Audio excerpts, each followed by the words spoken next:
have to do? Do you want me to do the land acknowledgement too? No, if you just say like, welcome Because you've everyone. got your slide here. If you start off just like, welcome everyone, here's Kurt, title, and then I'll What's your title?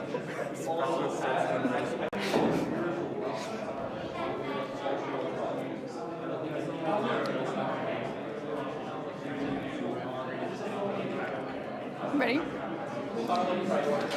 Welcome everyone to today's iteration of the Launchpad Live. Today we have Kurt, who is our very own specialist of social innovation here at the Hunter Hub, who's going to be presenting on the business model design and the business model canvas. So Kurt, I'll leave it to you to take away.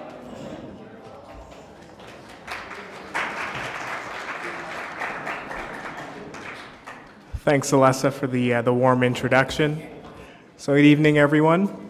Everyone's hearing me okay? Awesome. So yeah, I'm very excited to be here tonight. A lot of the Launchpad program is built on helping you to develop and refine your business model. So I'm hoping tonight I can provide some insights on that process and kind of get you started on the right foot. So to start things off tonight, I just want to do a quick land acknowledgement. So the University of Calgary, located in the heart of southern Alberta, both acknowledges and pays tribute to the traditional territories of the peoples of Treaty 7. This includes the Blackfoot Confederacy, comprised of the Siksika, the Pekainai, and the Kainai First Nations, the Tsuut'ina First Nation, and the Stoney Nakoda, which includes the Chiniki, Bears Paw, and Goodstoney First Nations. The City of Calgary is also home to Métis Nation of Alberta, Region 3. So for those of you that don't know me, my name is Kurt White. I'm the Specialist of Social Innovation here with the Hunter Hub.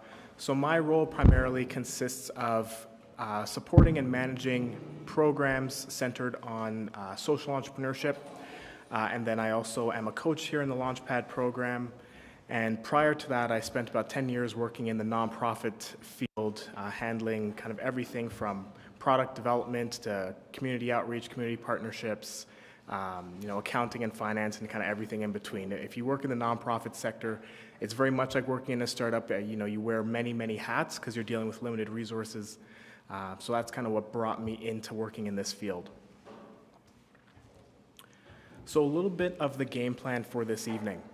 So I want to start off by going through an intro on what a business model entails and kind of give you an overview of that. Then I'm going to go into the lean startup approach. So I know we've touched on the lean startup in a few of our other sessions, and what I want to do is just kind of give you a bit of a deeper dive on what the lean startup methodology is all about, because a lot of what we introduce throughout the Launchpad program in terms of how you go about developing your startup is taken from that lean startup methodology. So we're going to do a little bit of a deep dive on what that entails. Then from there, we're going to look at validating assumptions and customer development, which is another key part of your business model process. And then at the end, we'll finish off by going through bulletproofing your business model. So different things to keep in mind to help you to develop a strong and repeatable and scalable business model. So business model overview. So I just want to start off with this quote. So a startup is on the search for a scalable, repeatable business model. That's really what the whole idea behind a startup is you're testing assumptions and validating these ideas to then create a business model that you can repeat and scale and ideally turn into a full-fledged and successful company. So with that business model, it's really about describing how your organization is going to create value. Okay, so a business model describes the value that an organization offers to your customers. It also illustrates the capabilities and resources that are required in order to create, market, and deliver that value, and then how you're going to kind of use that to generate a sustainable revenue stream. Okay, so your business model is essentially how you're going to create value, and then how are you going to capture that value in the form of profit and revenue. So a couple things to keep in mind when you're starting off with your business model. First, you want to determine your initial value proposition and then test it with customers. That's kind of the first crucial step in determining what we refer to as the problem-solution fit. So obviously, when you're starting a new venture, you're creating it based on solving a problem or solving a need or a gap that you've identified. So that first step in terms of creating your business model is going to be ensuring that the solution that you have in mind fits the problem that you're trying to solve. Okay, and then the second part of it is going to be figuring out how you're going to make value make money from the value that you're creating. So you're creating, by solving that problem, you're creating value for your customers, and then you want to be able to capture that value and in the form of revenue for your company. And that is how you go into validating your solution and market fit. So you have this solution to a problem that you've identified. How well does that solution actually fit in to an existing market or into the market that you've created for your company? So this is going to be the first set of questions that I'm going to kind of outline this evening, and over the course of the next hour, there's going to be a lot more I'm going to throw at you. And the reason being is, as you develop your business model, these are the questions and many more that you're going to have to ask yourself. So to kick things off, you want to understand, is this the right product or service and the right features to solve the problem that you've identified? You know, how are you going to go about acquiring customers? How are you going to charge them? How much are you going to charge them? You know, what are going to be the costs associated with your company? So what are your fixed costs, your variable costs? What are the assets that you have available to you right now? What assets and resources do you need? What are the key activities that you're going to need to engage in order to deliver that value and deliver on your value proposition? And then who do you need on your team? What resources and skill sets do you have? And where are the gaps? What resources and skill sets do you need to hire and bring onto your team in order to drive this business model and this business forward? So those are some initial questions that you'll ask yourself as you develop your model. So jumping into the lean startup. So again, this is the methodology that you'll take in terms of developing that startup and eventually building out that business model. So before the concept of the lean startup kind of came into play, traditional business models were very long and detailed, 15, 20, 40 pages, and they were very much implementation focused. So a traditional business model was focused on this idea of, it's all about how you're going to implement and then have success with implementation. Whereas the lean startup is really about testing hypotheses before you're jumping into the implementation phase. Traditional business models took a long time to develop. They were written, and oftentimes you had that very old school mentality that you had to hide your idea, right? You have this really cool, innovative idea. You don't want to tell anybody about it because you're scared that they're going to take the idea from you, right? What the lean startup has proven is that approach leads to failure because you need feedback from your market, you need feedback from your potential customers in order to build a successful business. If you do everything in stealth mode, you're more likely to fail because you're not getting the feedback that you need and you're investing a lot of time and resources without that feedback. So that was kind of the traditional approach, and it was very expensive, and a lot of times traditional business models, they'd very rarely be read, right? Like an investor's not going to sit here and read a 40-page paper that you've written about how great your business is to decide to invest, right? That's where your pitch comes into play, and that's where the business model canvas, which we'll explain a bit later here tonight, becomes an incredibly valuable tool and an asset. So lean startup methodology favors experimentation over elaborate planning. So the traditional way is that elaborate planning, putting together your 40-page paper. Lean startup, it's all about experimentation. It focuses on customer feedback over intuition. So again, instead of taking your idea and saying, hey, this is what I think is going to work, you're actually getting that feedback from the customers and you're implementing their feedback.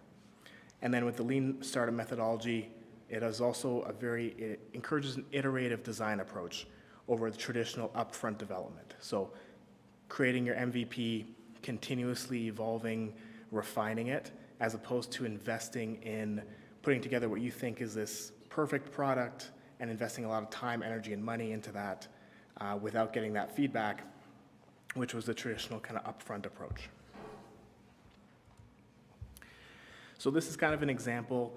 I'll throw a couple slides like this into this presentation so that when you get the slide deck afterwards, you can kind of take some time and go through them. But what I want to point out on this one here is just an example of the lean versus traditional approach and kind of how they differ. And a couple key ones you'll see is on the strategy piece, the lean side is really hypothesis driven. So you're testing your questions that you have in terms of, is this going to be a successful business? Is this a successful product?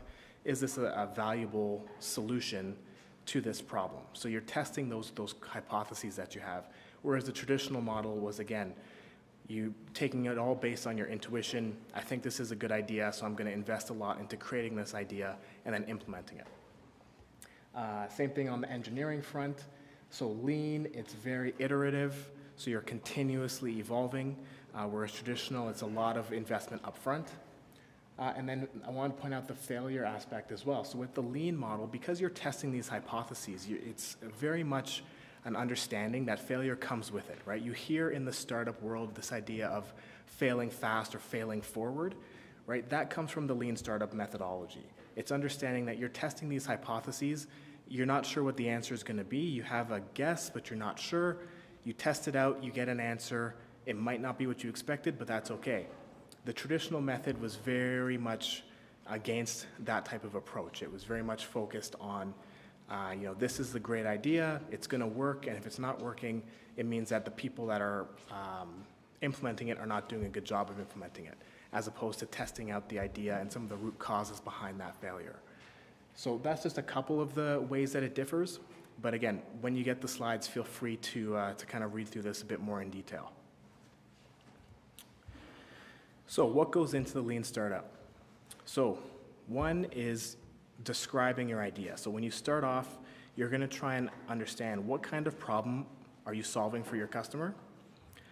Is this an important problem for these customers, right? Because that's a key part of it as well. Is this an actual problem that is pervasive and in need of being solved, or is this just kind of a minor annoyance, right? Is there a big potential market for your idea? What is your competition? How do they solve this problem already? And what is unique about your solution versus existing solutions? So you want to have a clear understanding of what that is and kind of describing your idea. And that's the first step in terms of building out the rest of your model. The next step is going to be reviewing assumptions. So is the customer problem you're solving validated by a measurable fact? Is this an idea that you have and you think this is a problem, or do you know it is? Is that lived experience, or have you seen this firsthand, right? Or is it, again, just an idea, right? That plays a key role in how you go about understanding your problem, and it also plays a key role in being able to validate whether or not this is going to be a successful business and a successful business approach. Right? Are you able to identify which customers are suffering the most from the problem? Do you understand how the problem impacts the customer and their business? And do you have evidence that links the customer problem to your target customer? So these are just, again, some general assumptions that you should ask yourself and some questions that you should try and answer as you build it out. Next up is going to be the test. So within the lean startup methodology, and I'll get into this a bit later, there's kind of a three-pronged approach of build, measure, test, and you kind of keep going around in circles.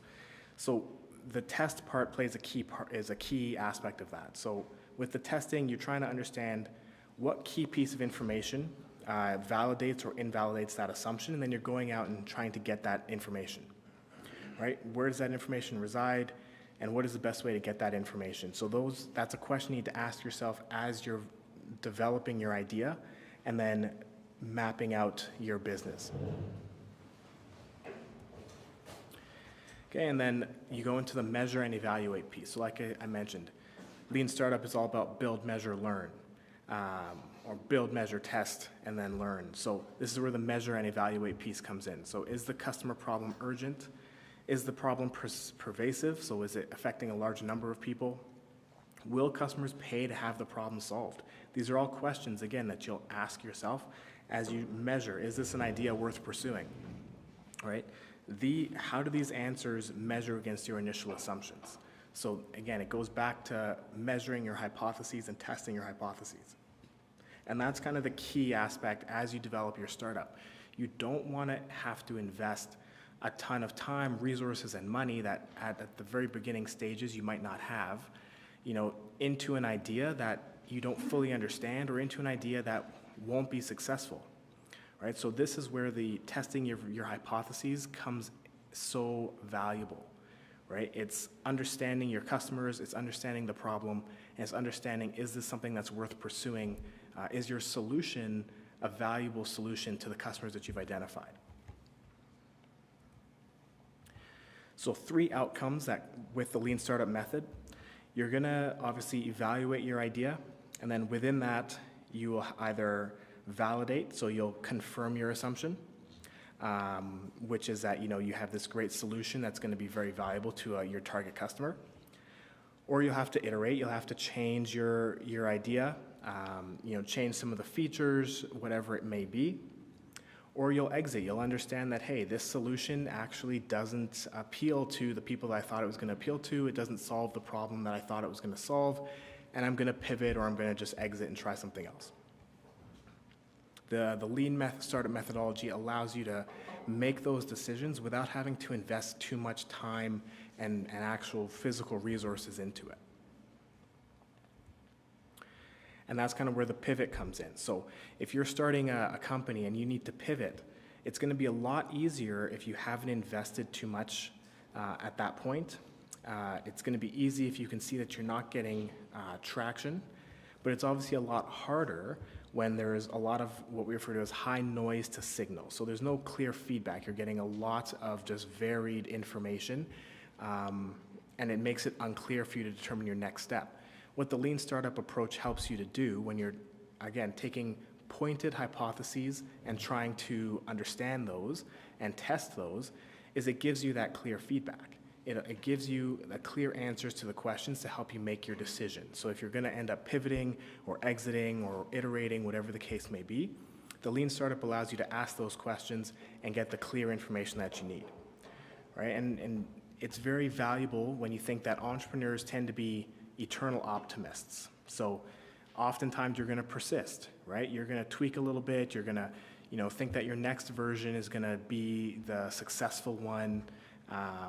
You might think that it's easy for you to, jump to the next campaign or the next trade show or whatever the case may be, and that's going to be the breakthrough for you, right? Those are all based on intuition, right? And that idea that, you have this eternal optimism.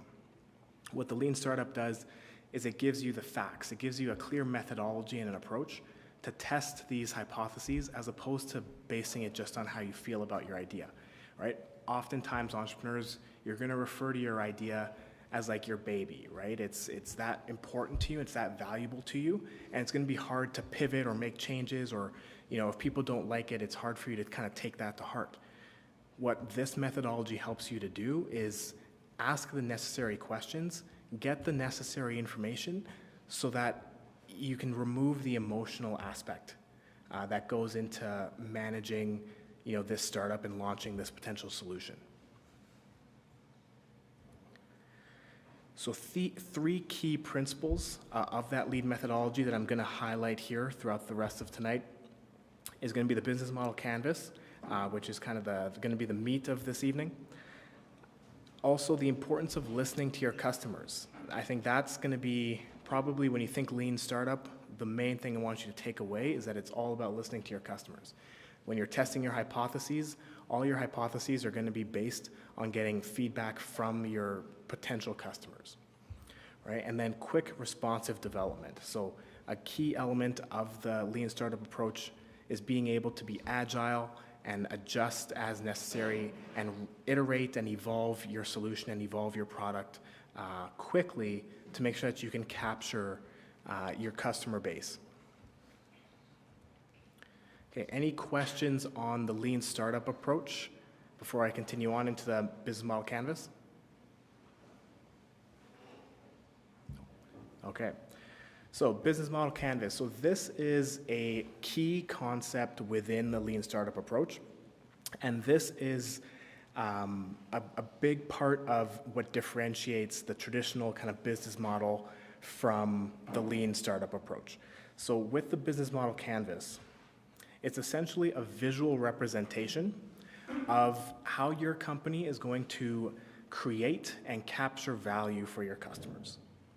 So what this allows you to do is, instead of writing out a 40-page, I see a question now, just 1 second.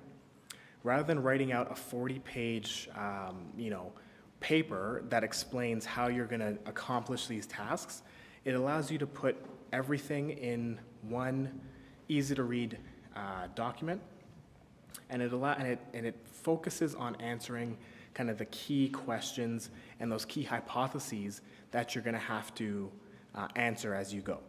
So I'm going to kind of break down each one of these pieces, but I saw we had a question over here.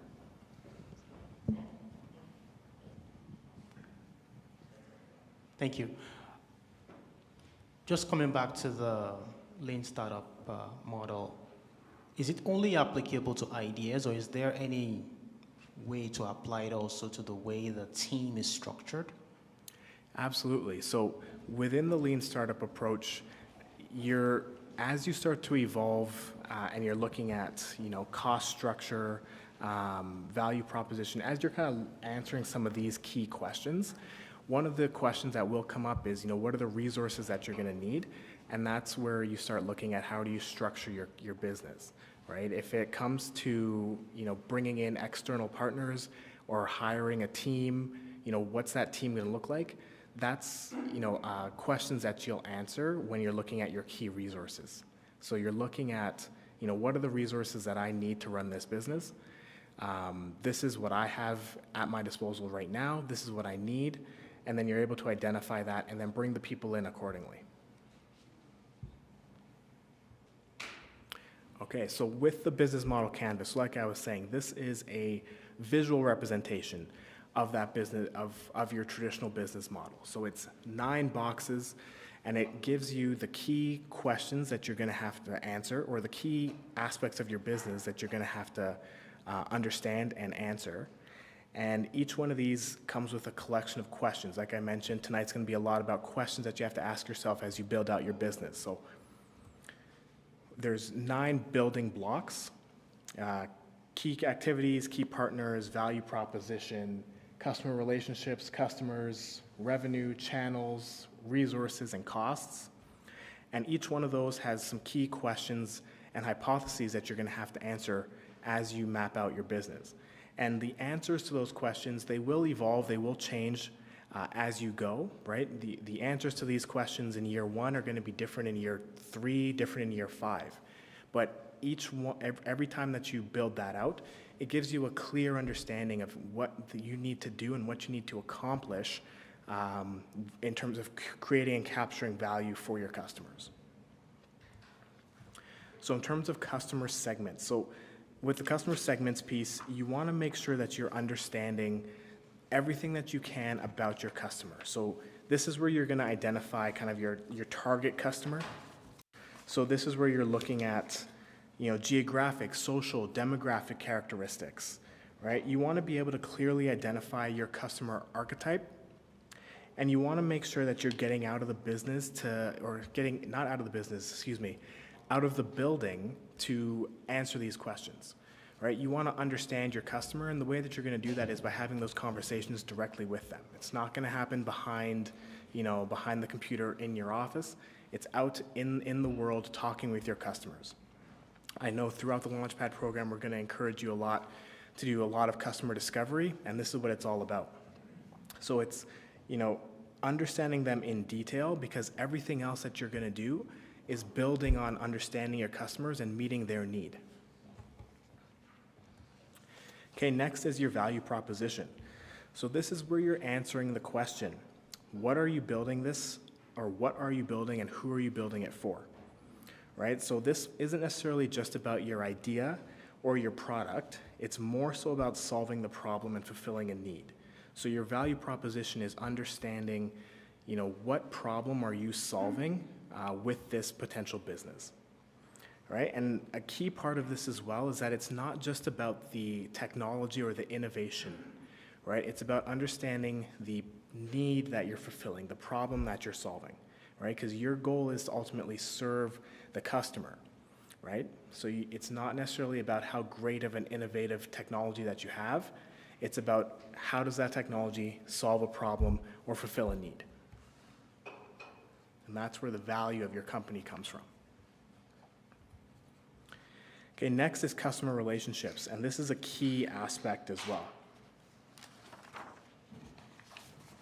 So with customer relationships, so this is really about how do you get customers, how do you keep them, and how do you grow them?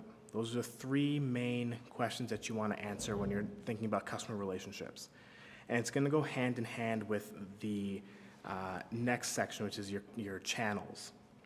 But a good example is when you're thinking about your business, if you're like a web-based business versus a physical product that might be in stores, right? The way that you're going to acquire your customers, grow your customer base is going to be different based on your type of business. So if you're a web-based model versus being a physical store, being a restaurant, whatever the case may be, your approach to acquiring, growing, and developing those customers is going to be different. So it goes hand in hand with your channels. So what you want to do during this section is answering those questions is, how am I going to reach these people? How am I going to keep these people engaged? And how am I going to get them to spend money on my product and continue to spend money on my product moving forward?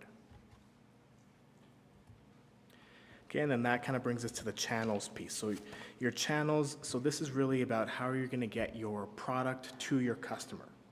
So, pre-internet, you would have had to think of like physical channels, physical distribution, delivery drivers, warehouses, things like that. Now you have virtual channels that you can explore as well. SEO and online marketing channels and things like that. So there's lots of different ways, but generally what this is you're answering the question, what or how am I going to reach my target audience? Okay, and then you have your revenue streams. So with your revenue streams, this is really answering the question, how are you going to actually make money, right? So, what is the value? What value is the customer paying for? And it's important that you think about, what is the strategy that you want to employ in order to capture that value? So is it going to be direct sales? Is it going to be, purely a transaction, a one-off transactions based on price and just outpricing your competitors? Are you going to have like a freemium model? Are you going to do a subscription model, licensing? It's this stream or this strategy is really about how are you going to generate that revenue and capture that value that you're creating? And there's lots of different ways that you can do it, again, based on your individual business. So these are the questions that you want to ask yourself. And it's important to note with your revenue streams, it's different than your pricing model, right? So your pricing and your revenue strategy, they go hand in hand, but they're not necessarily the same thing, right? So oftentimes your pricing, there's lots of different factors that will go into how you decide to price your product. Whereas there's different aspects that you have to consider when you're thinking about your revenue stream. Your revenue stream is more so your overarching strategy of how are you generating revenue. Again, subscription model, transaction, freemium, however you decide to do it. Okay, and then key resources. So key resources are what do you need to make your business model work? Okay, so what are the key assets that are most important for this business to operate? So assets include, capital, right? Do you need, cash, line of credit, things like that? Do you need manufacturing resources, machinery? Do you need vehicles? Do you need certain patents and IP protection? Right? These are the resources that you need to kind of keep in mind, and these are the questions that you need to ask yourself. It also ties into people and building out your team, like we had a question earlier, right? Your team are resources, right? People. So understanding the skill sets that you need. Do you need programmers? Do you need designers? What are those key resources that you're going to need to actually make this business work? And those are the questions you should be asking yourself as you're building out this business model. Okay, and then next is key activities. So key activities is a good one. It's really all about understanding, what are the most important things that you need to be good at in order to make your business work. So, what are the things that you have to be an expert at? So is it production? Is it problem solving? Is it supply chain management? Whatever the case may be, you need to understand, what are the key things that you need to be good at in order to have a successful company solving the problem that you've identified, right? If you're looking at, for example, an Amazon versus like a Tim Hortons or something like that, the key activities for Amazon are very different than the key activities for Tim Hortons. Two very successful companies, massively successful companies and global brands, but the activities that they're doing are very, very different. So it's understanding what are those key activities for yourself and for your company to help you to maintain that success. Okay, and then key partners. So this one is all about understanding, who are the key partners and suppliers that you might need in order to have a successful business and to make your business model work. So, you want to ask yourself, what exactly are you getting from these partners? What activities are they performing for you, and when are they doing that? And understand that the types of partners that you're going to need in year 1 are going to be very different than the partners that you need in year 3, very different from the partners you need in year 5, and very different from the partners that you need in year 10, right? So, taking this with the understanding that you're building it out in terms of what do we need right now from these key partners, and how are they going to benefit us right now, and then understanding that that might change in a year or 2 or beyond. And then cost structure. So this is important. So this is understanding what are the costs attached to running this business model and running this business. So this includes your operating costs, your fixed costs, your variable costs, right? What are the entire costs to operate? And it's important to understand it. When you're thinking of your cost structure, it goes beyond just what's obvious, right? It goes beyond people, building, materials, things like that. It's really your total costs. And then you want to identify, when you're mapping out your cost structure, what costs are most important? What are going to be your most expensive resources? And what do you need right now versus what you might need a little bit later, right? And then being able to prioritize that accordingly. So this is another set. Like I mentioned, I'm going to throw different images in here that you can review when you get the slide deck. But this is another set of some questions that you can ask yourself as you're mapping out your business model, right? So again, the 9 blocks, and what are those key questions that you want to ask yourself as you map it out. This is another example, again, with a list of different questions that you can ask yourself. Again, all centered on understanding that each individual business is going to be different. So these are questions that you have to really take and reflect on as you map out what your business and what that model looks like for yourself and what you're trying to accomplish. Yeah, we have a question here. So in terms of cost structure, would you say it always has to be tied to money, or is it also costs other ones as well? Sorry. Yeah, if you don't mind repeating just for the people on the live stream. Yeah.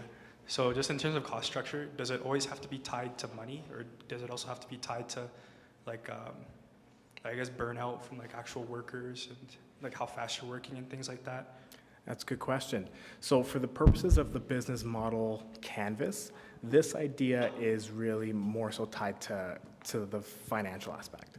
So it is tied to the money aspect because it's about understanding the total costs attached to running the business. But yes, you are correct, right? There are costs attached that aren't necessarily going to be financial in nature, or they might have a financial impact, but it won't necessarily be reflected in the business model canvas, is the idea there. But definitely information to be aware of. Can I make a comment? Yeah, absolutely. I just want to make a comment about the key partners as well. It's not just your supply chain, it's anybody that can influence your business. So regulatory agencies, standards, bank loans, anything like that, they're all your key partners for your business. Okay, just an additional comment. Awesome. Thanks, Colin. And then this is an example of a business model canvas, just kind of a quick, kind of rough example, but I understand it's probably getting a little bit dated. How many people in the room actually remember iPods? Okay, it's more than I thought. That's great. So this is an example of kind of business model canvas for the iPod, right? So you're looking at, key partners. You have your manufacturers, you have your music creators, you have music companies, you have the retail stores. In terms of key activities, right? Your iPod design, managing those relationships, your marketing, looking at your revenue streams. You have consumer sales, you have online sales of the songs and the videos, you have the different accessories attached, right? So these are all different questions that were answered or that they had to ask themselves as they were developing the iPod and bringing that to market, right? And it gives you a good understanding of, how are you going to create value, what value are you creating, and how are you going to capture that? All right there in kind of one visual representation. So some key takeaways with Business Model Canvas: it's a visual representation of how you're going to create value for your customer. It's a key tool in the lean startup approach, and customer validation is at the heart of a successful business model. So you're asking yourself all of those questions related to each one of those sections, but you're creating hypotheses that you're going to test with your actual customers. You're having these conversations to give you an understanding of how correct are your answers to those questions, right? So each time you're asking yourself, is this the appropriate approach? Is this the right channel? Is this the right target market, right? You're going to have answers to those questions, but they're just hypotheses until you take them out to your potential customers and have those conversations. So customer validation is at the heart of the lean startup approach, is at the heart of a successful business model. So just kind of highlighting again, that customer relationships piece is the building block for the rest of it. Which brings me to listening to your customers. Yeah, question. Just 1 second. We're going to get you on the live stream. Thank you. Sometimes the customers may change over the time, so how often should we revise our business model? Because I think it's related to the company's strategy to find the customers, to have to have connection with them. How often should we usually revise this business model? Yeah, so your business model canvas is going to be a living document, really. So I would recommend you want to continuously be getting feedback from your customers, and then continuously revising, evolving, and iterating as you go. So it's going to be a living document that's going to change, and so it's hard to say, you have to do it X number of years or X number of months. It's going to really change based on the feedback that you're getting from your customers on a regular basis. So continuing on with listening to your customers, so the customer development piece. So validating your assumptions about value creation, right? So it starts off, you have an understanding of, here's a customer problem, then you identify this is the solution and that I'm going to develop to solve this problem, and then all of that then turns into your business model canvas, right? So you're taking the problem you've identified, this is the solution I've identified, how I'm going to create value, how I'm going to make money from this solution, and that's what turns into your business model. But understanding that customer problem and validating that it's a real problem and a viable market is the first step. It's a key component.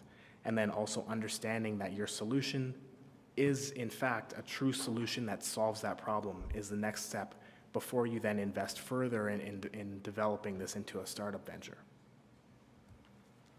So customer development model. So you kind of start off, there's the idea and assumptions, and then you're going to want to take that out to your customers. Have those conversations, right? That's the customer discovery piece.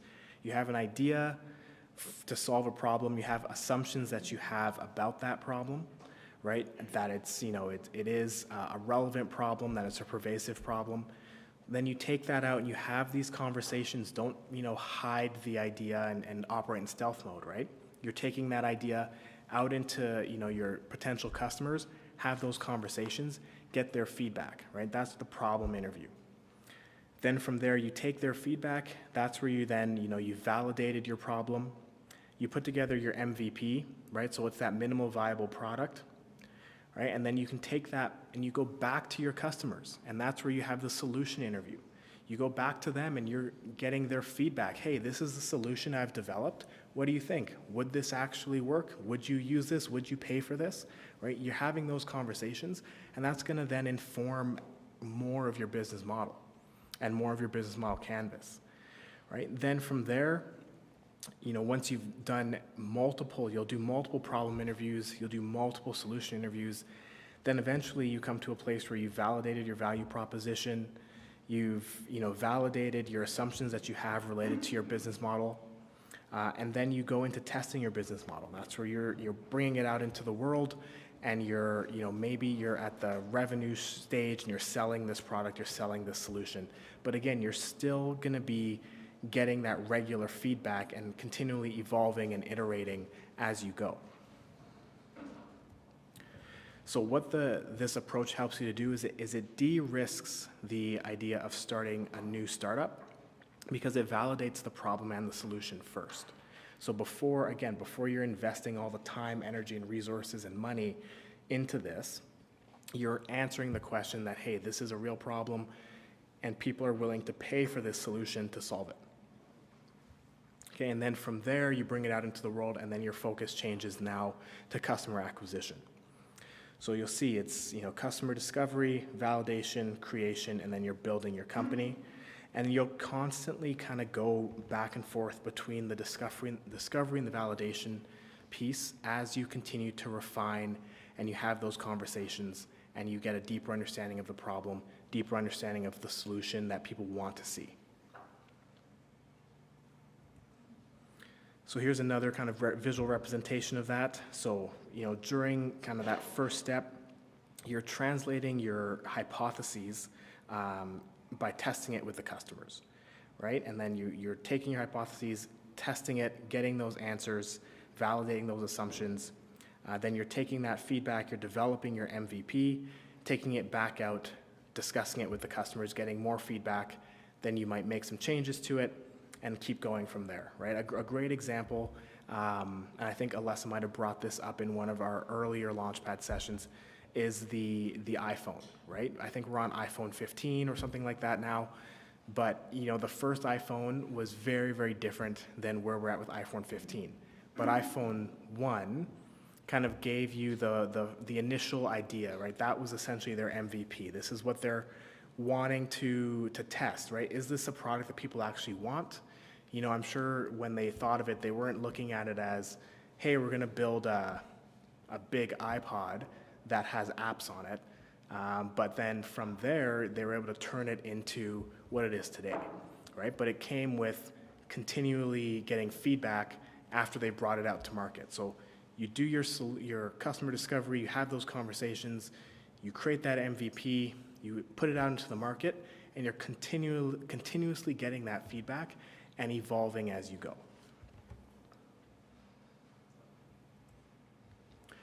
And then that kind of brings me to that third key aspect of the lean startup methodology, which is quick responsive development.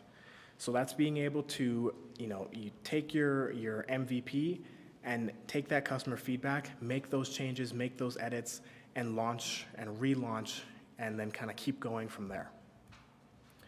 So that's where the agile development piece comes in, and it's really tied to customer collaboration. So you're iterating in short time frames. So you do your initial planning, right? You're having those conversations with your customers, you're getting their feedback, you're launching your MVP, you're getting more feedback, you're taking it back to the lab, making those edits, making those changes, launching it again, right? Maybe now you have iPhone 2, right? You get your feedback, you get your input from your customers, you make your changes, boom, now we have iPhone 3, and you keep going. It's a constant process, and you're never going to really stop, because when you stop, that's when it'll lead to your business kind of falling apart when you get stagnant.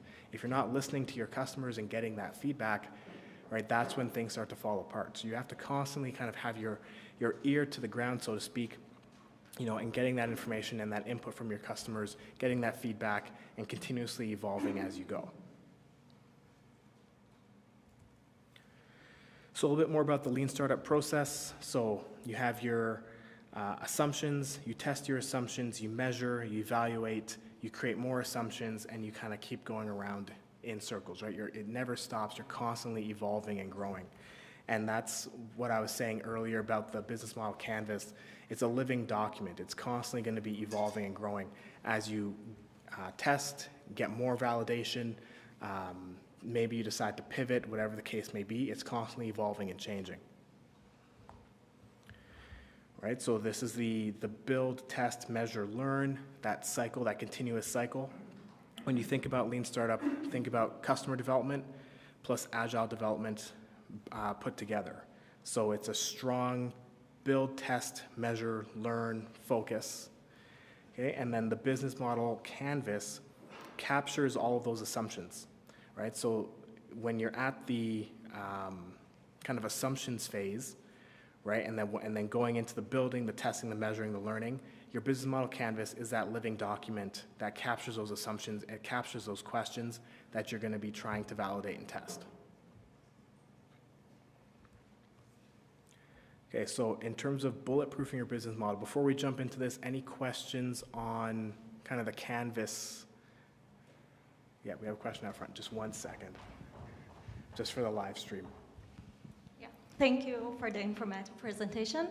So my question is about the modification of business canvas. As the business grows, we may face the market change, and we need to modify our business canvas. And if we need to modify our key resources and we need people with new skills that we don't have it in our team, what is your advice for that? Should we educate our team members or should we hire new people? And if we want to fire the people that are already hired and trained, it is somehow the same solution in traditional startups. So what is your advice in this case? That's a good question.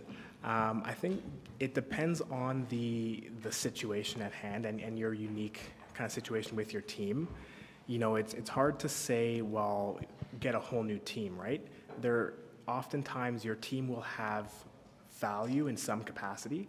So even if you're trying to pivot and you might identify additional needs, that's where you have to then kind of weigh the cost benefit of, are we bringing in somebody new, and the cost attached, right? Because there is a cost attached with bringing in and training and hiring on a new team member, right? So is it worth it to hire someone in, or are these skill sets that we can teach, or that we can, pay for them to learn through, upgrading courses and things like that? You have to weigh that cost benefit analysis in your unique circumstance. Yeah. My question would be, how do you do customer discovery or validation in terms of when it comes to creative kind of product? Suppose gaming, a game product that people would like to build. How do you seek customers for it? Because literally people don't know what they are looking for, but there will be creative people who would be coming up with their game design and develop or design that game for customers. How do you do customer discovery for creative products? I would say for something like that, you're going out, you're having a conversation with your customers. So if you're in the very early stages, I would map out, let's say like you said, you're creating a game. So map out exactly, what is the value that you're trying to create by creating that game, right? Is it, are you solving a particular problem? Are you fulfilling a need? Are you doing something better, right? Is it a better version of, FIFA? Is it, an educational game? So it's being able to describe that idea and then have that conversation with those customers and get their feedback. Because what will happen in that conversation is they'll then have an understanding of what this game is going to entail, or what this new idea is going to entail, and what you're trying to solve with that. And then they'll be able to give you the feedback. Hey, maybe you should consider this. Maybe you should consider that. Maybe this game, doesn't really work for what you think it might work for, but it could be really valuable in this area. So if you can describe your idea to them and have that conversation, then you'll still get that same feedback from a customer discovery approach. Hello, thank you for the presentation. I have a question about the differences between the end user and the customer. because sometimes we might mix those, or we might have an idea about selling a service to a customer who is not the end user or the ultimate user of the service or the product. So what are your advice about not to mix them or to realize their roles? Are they changeable in the process that we are developing the idea? Yeah, so just so I understand, is the question essentially, are you selling to the person buying versus the person who's going to actually use the product? So here you talked about the customer. Who is the customer? Is it equal to the end user or is it different? Yeah, so in this scenario, when you're looking at the kind of your business model, that's where you kind of have to identify, when you're looking at your revenue piece and how that relates, because your customer is, like you said, not necessarily going to be your end user. So when you're mapping out the business model, it's looking at, the channel is how are you reaching your customer, right? And it might not necessarily be the end user, because I would assume, again, based on certain types of products, you have your customer who purchases it, and then they're the ones who are then supplying that to the end user. So it's having that understanding, your understanding of the value that you're supplying to the end user. But when you're looking at your channels and reaching those customers, it's the customer, not necessarily the end user. Hopefully that's clear. When you're navigating the question of whether or not you should pivot, how do you address the sunk cost fallacy, where you have all this work invested into something, but the market conditions might not be favorable for it? Yeah, I think you hit the nail on the head with the word fallacy right there, right? It's, the sunk cost, that idea that you've invested all this time and energy, right? You will have, if you decide to pivot and you need to pivot, right? It is a fallacy to think that, oh, well, I've already invested so much, so I can't do that, right? Because what's going to happen is the money that's been spent, the time, the resources that's already been spent, it's been spent, right? So where you're at right now, it doesn't really matter. If you're going to continue and you already know it's not working, you're just going to keep losing more and more and more, right? But the money that you've already invested, it's already been spent.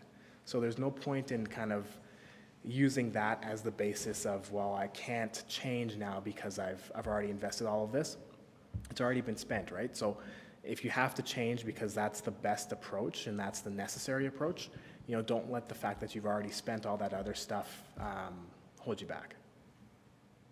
Okay, so we'll have more time for questions at the end. I'm just going to go into the bulletproofing aspect of your business model, and then we'll jump back into the Q&A. So some common reasons why business models tend to fail.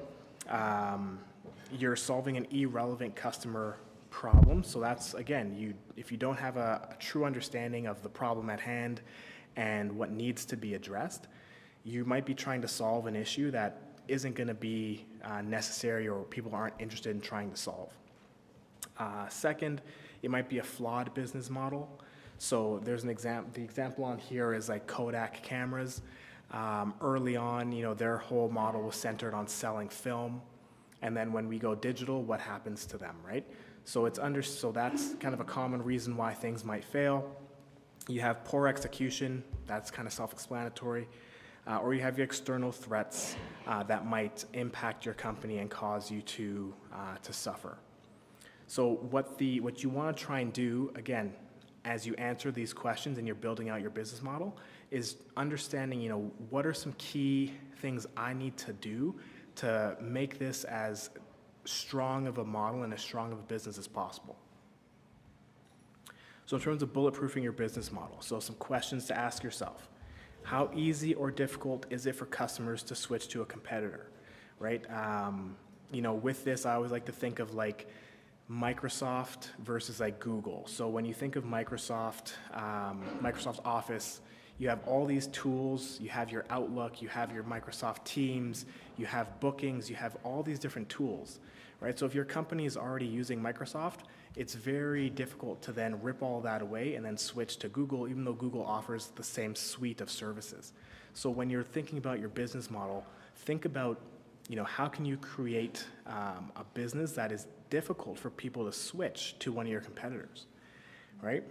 Think about, your sales. Is every sales a new effort, or are you able to, put the effort into acquiring a customer once and then having recurring revenues from that customer? Right? Are you earning money before you're spending it? Like, when is that money coming in versus when is it being spent? Because that will create potential holes or weaknesses in your model if you're not managing that correctly. Right? Is your cost structure substantially different and better than your competitors? Because that plays a key role. And how rapidly and easily can your business scale? And how much is your business model protecting you from competition? So these are questions that you should ask yourself when it comes to bulletproofing that model. So protection from competition. So how much is your business model protecting you from competitors? So I put Starbucks and Timmy's on here, and I wanted to kind of highlight they're obviously competitors, but they have different approaches, right? Starbucks, their whole idea is that they're a little bit of a higher quality. You're paying for higher quality coffee, higher quality options, things like that.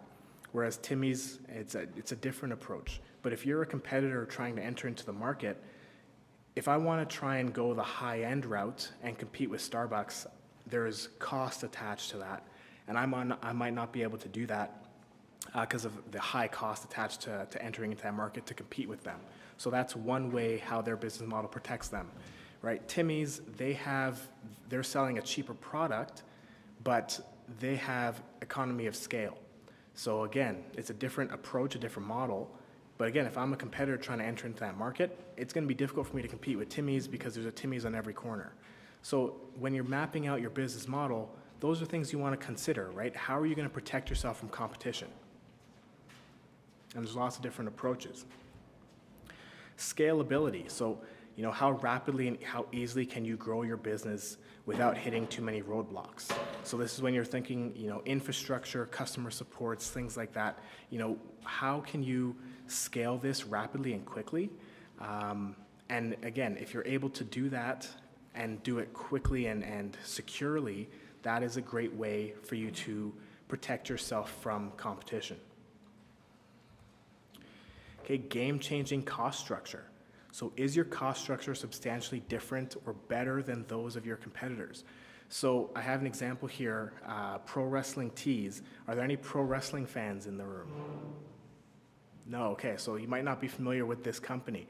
So what they ended up doing, in the world of pro wrestling, they sell a lot of t-shirts. It's very similar to like band t-shirts, right?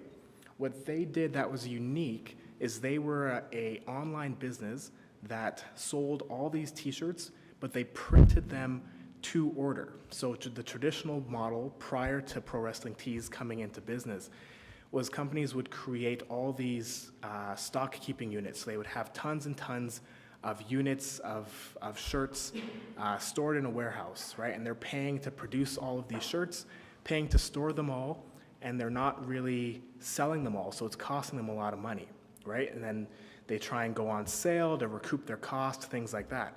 What Pro Wrestling Tees did from a cost structure standpoint, they just use they just buy a bunch of blank t-shirts, print them to order, and then because of that, all they have to do on their website is carry a bunch of designs, and there's no cost for them to add a new page with a new wrestler and a new design on there.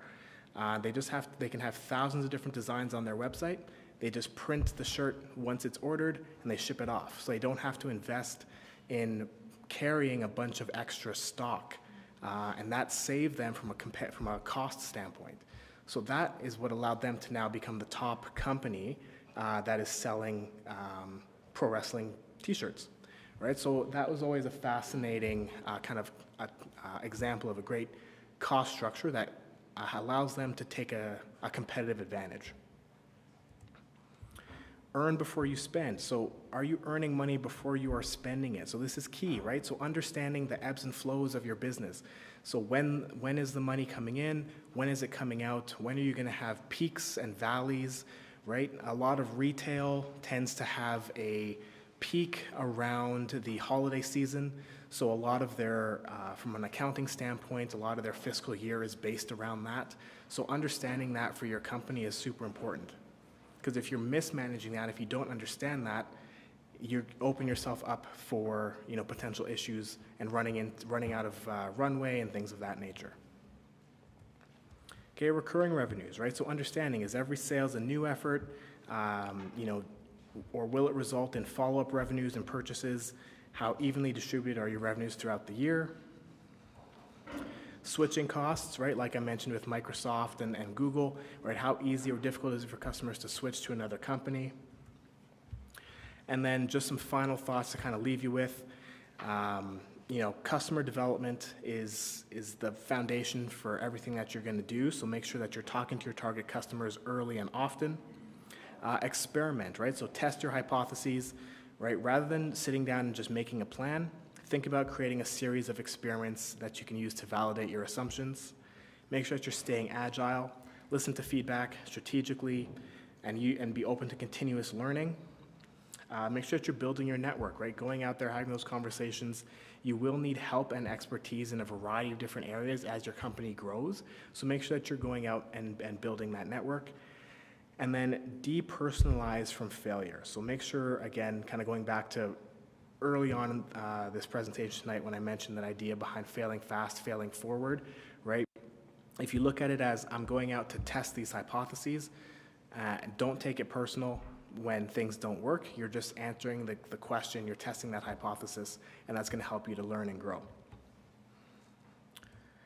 And then that's it for me tonight. Just wanted to give a special thanks. Rosalind Peschel, she contributed to these slides.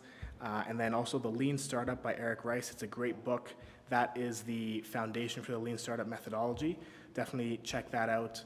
And then Harvard Business Review has a great article on the Lean Startup method as well. So those will be available to you when you get the copy of these slides later on. Questions?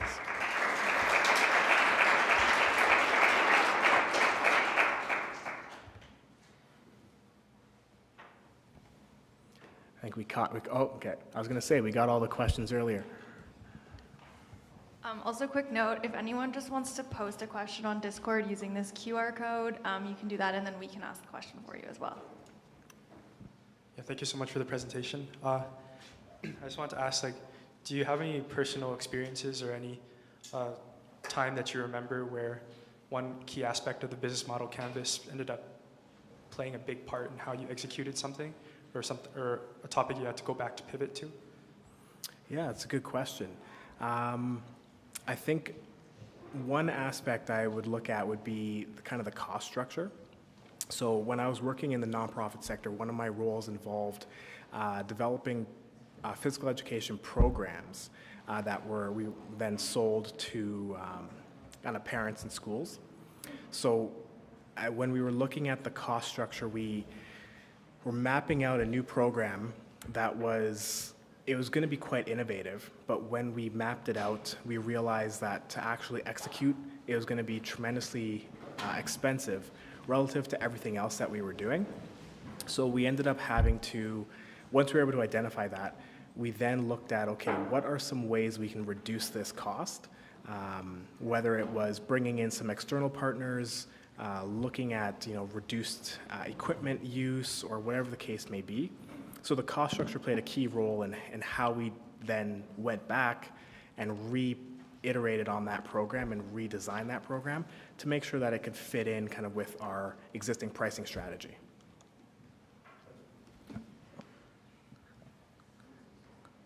Oh, I'm getting word we have to wrap it up. We have one question from online. Wait. Can you just switch the slides first? Oh, yeah. All right, we have one question online. It is, when is a good time to have a prototype finished to show customers to get feedback? I'd like to keep talking to end users until I'm sure that I have the right problem to solve and can keep building a prototype, but this seems at odds with the lean model. Is it enough to just talk about the idea and understand the customer's pain points before building a first prototype? Will this be different depending on the product? That's a good question. So I would say that, once you've had a fair amount of interviews and questions or conversations with your customers, and it's hard to say, an exact amount, but, I'd say close to like 100 conversations, that'll then help to give you enough insight that you can then build out your MVP. And with that MVP, the idea is that you want it to be as cost effective as possible, right? So the lean methodology, it's all about, how can I create this without having to invest too much? So once you create that lean MVP, then you take that back to your customers and you start having those conversations again, and you're going to make those changes and those iterations, right? So, a common example is like BlackBerry. Their first MVP was, pretty much put together with toy blocks and old electrical equipment. So, as cheaply as you can put it together, just to get something in the hands of your customer.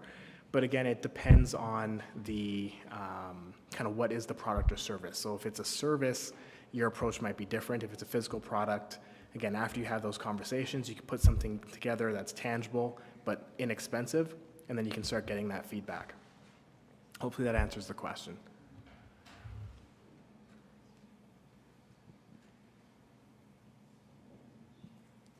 Okay, we do have a quick feedback survey. It's literally one question. You don't have to write anything. So if you guys could all take out your phones and scan that, please do it. And then yes, in the meantime, if anyone has any other questions, we do have a few more minutes for Q&A.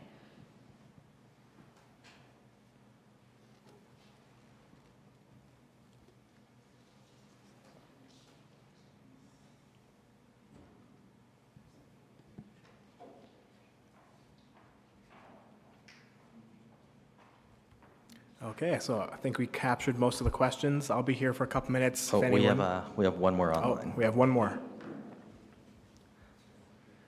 Sometimes we need to lose our customers in order to change the business model. How can we decide to do this? That's a good question. So I think that really comes back to, again, getting that regular feedback from your customers. So, you'll be getting regular feedback in terms of what's working, what's not working, what do they need to see. And I think, a good part of that is understanding what is it that you're trying to achieve and what problem are you trying to solve with your business, right? So your product isn't going to be for everybody, but I think if you have an understanding of who your target customer is and what you're trying to accomplish, that'll then help you to understand, okay, I'm getting feedback from this person or that person, but it doesn't align with what we're trying to do or what we're trying to accomplish. Then you understand that those aren't your customers. So it really comes back to understanding who is your target customer and what are you trying to accomplish for them, because then you'll get a lot of noise from other people.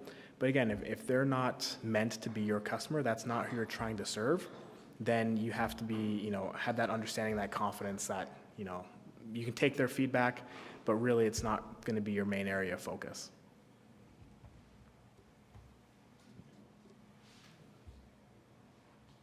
Okay. All right. Thank you so much, everyone.